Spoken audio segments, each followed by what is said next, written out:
Welcome back to Mercedes-Benz Stadium, and we're still in the fourth quarter.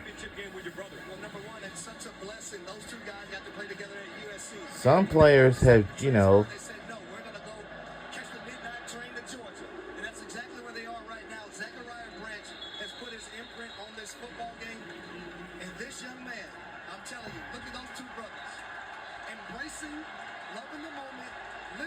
we have a twin brothers on our team, by the way.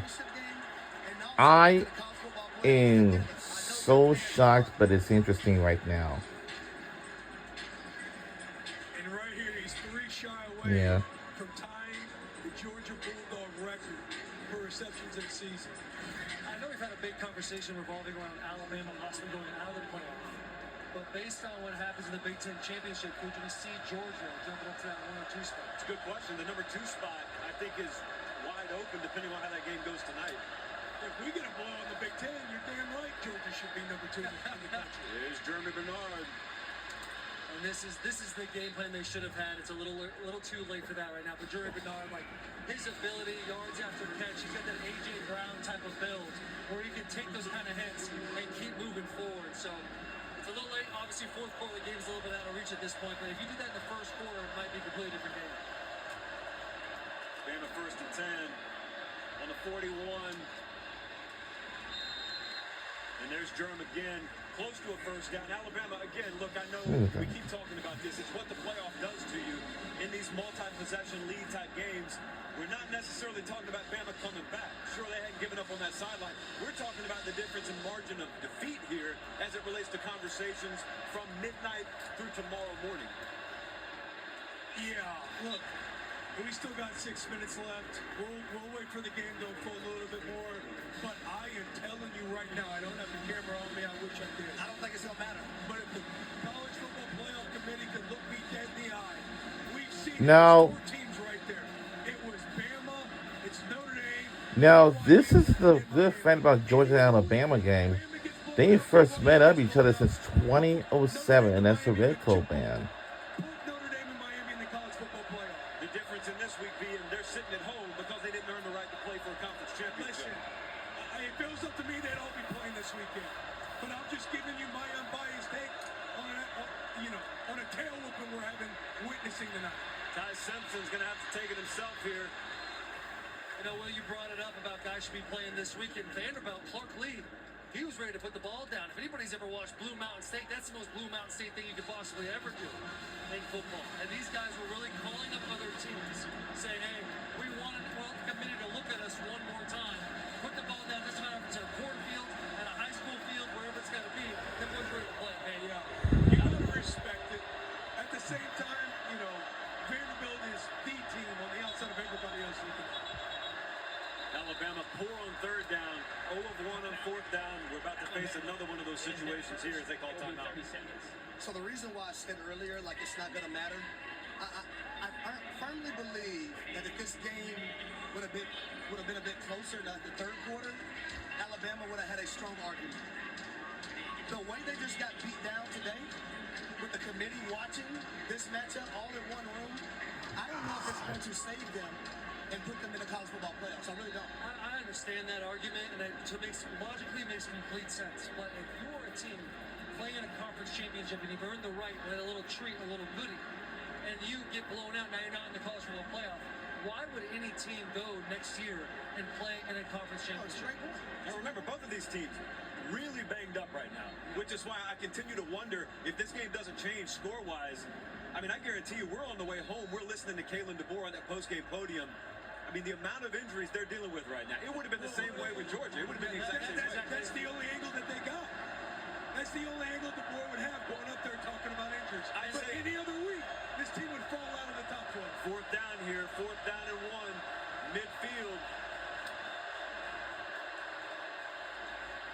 Great play call. And they will get the first down. Caleb Edwards, true freshman. There are a lot of those true freshmen on the field by necessity for Alabama tonight. Hey, and we're talking college football playoff.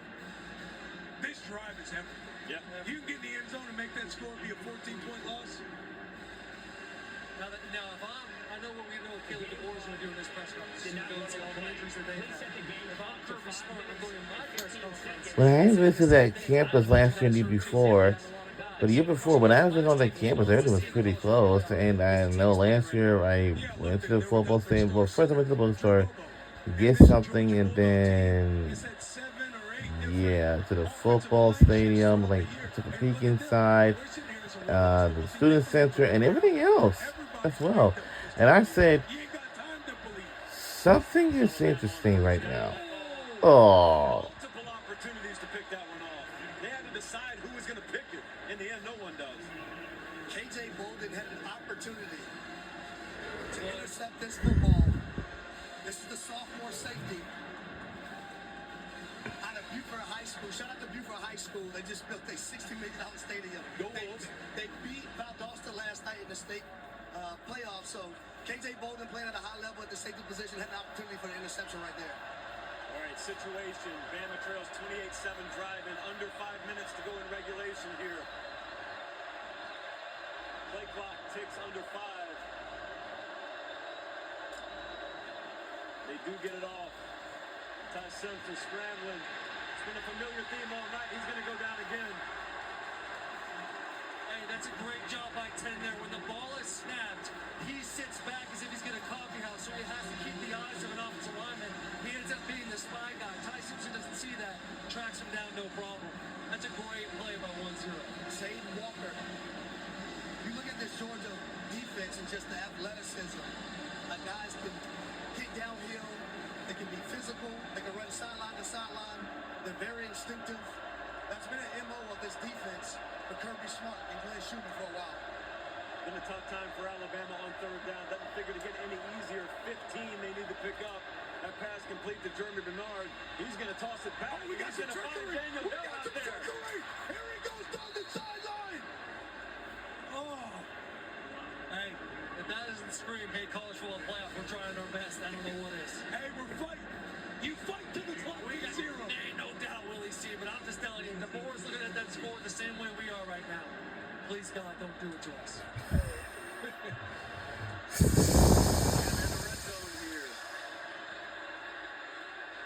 And pass is incomplete. Flag on the play. Ball falls incomplete. Second down. It's another person for this defense who's really stepped up their play this season. Early on, it wasn't great for Ellis Robinson IV. I remember that game versus the Tennessee Volunteers. He got beat for a few plays, a few explosive plays. Over the last few weeks, he's really been a staple in the secondary of this Bulldogs defense. Had an interception last week versus Georgia Tech. Did a great job guarding a post route. 3 sacks and 3 quarterback hurries for Georgia in this game. Ty Simpson laboring. Under 4 minutes to go. Bama looking to bring it to within 2 scores. That doesn't help.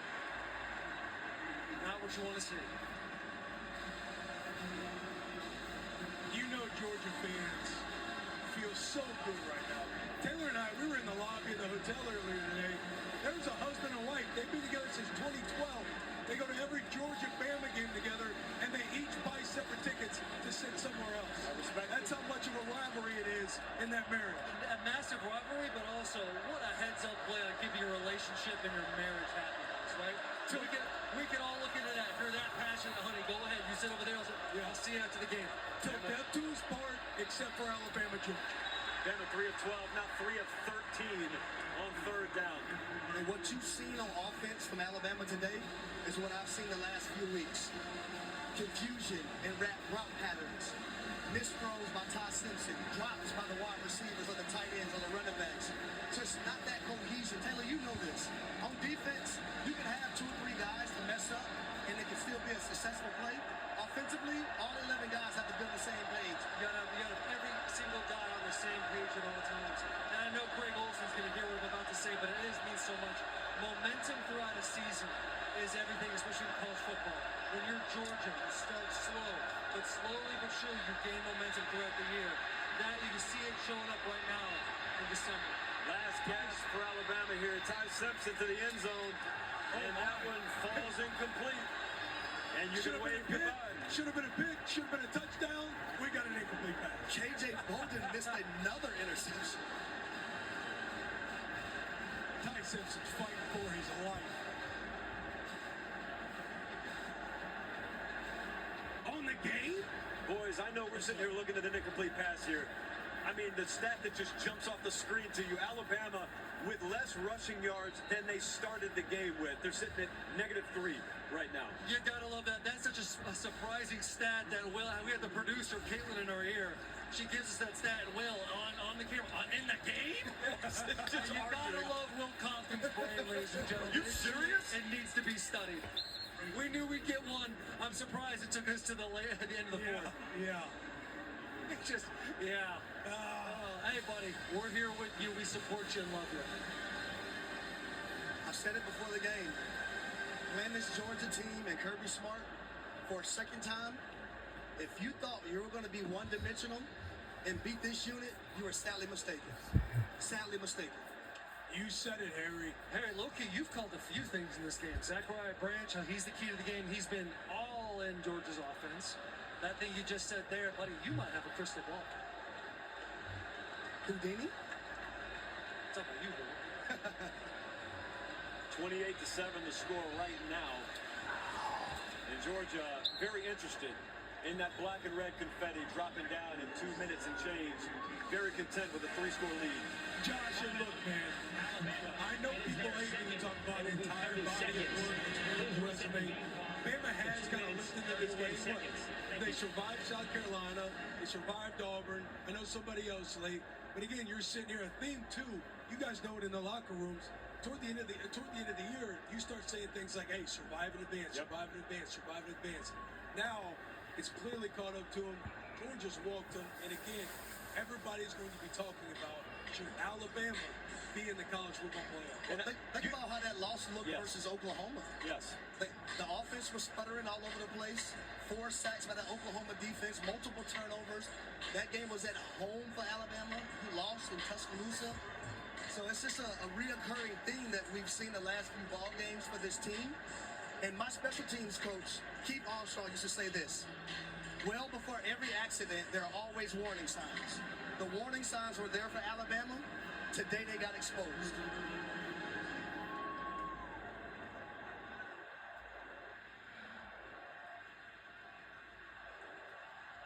Hey, that was a bar, Harry.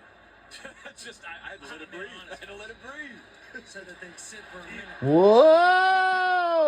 Oh my goodness!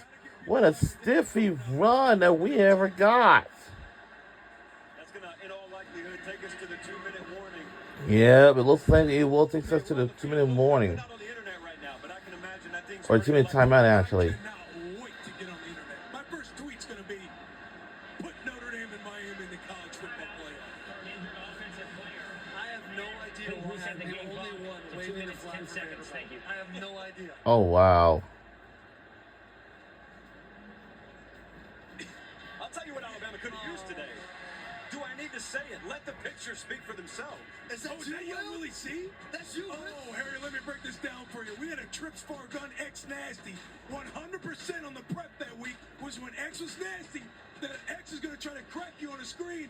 Your boy Willie C slipped it. I was right there. Aaron Murray throws me the ball. Pick 6 to the house. That right there was on January 1st back in 2012 or 2013. That is why they started calling it the New Year's 6. Hey, don't. No, when you say the X was nasty, hot nasty. Nasty, inside the numbers. I'm talking, and they were on the far Nasty, end, too. I said, Listen, for anybody who ever watches Bustin' with the Boys, you've heard that story about a dozen times in the last 3 months. Well, I love it. I love to see that you're making it on the SEC championship.